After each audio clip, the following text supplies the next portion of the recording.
Мислите ми се оплитат, нямам сила да помръдна. Чудя се кога пак се мръкна. Гласа в главата ми така и не мръкна. Това е въртележка, от която не мога да се измъкна. Пътеката е прекалено стръмна, почти вече се съмва. 7 дни в сенки, страховит ужас. Ти ме чуваш, ама отказваш да ме слушаш. Изгубен в нощта, сенките се сгъстяват. Около тях светлини нереални, те се слепяват. Мислите ми нереални истории ме разправят. Честно казано ме смазват. Не са като слънцето да залязват. Те остават, не прощават и втори шанс не дават. Обичат да те гледат как страдаш, докато хората те обвиняваш.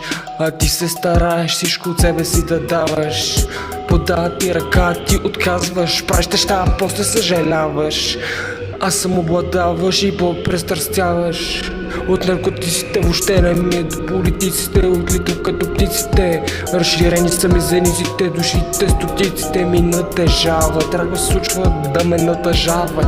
По-често се случва просто да избягат. Но другите вече не ме засягат. Оставям ги да правят каквото си решат. Всички се давят ръката за помощ, отбягват. Такива смения няма съмнение. Освен външния ми вид и моето поведение. Ето другата страна на оградата. Прескочи в тинята, сме се потопи. После говори, не се сърди.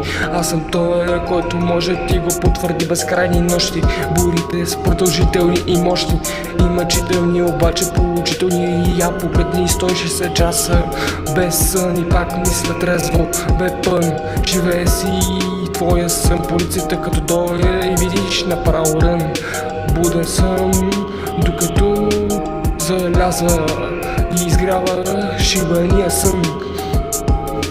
Шибания сън.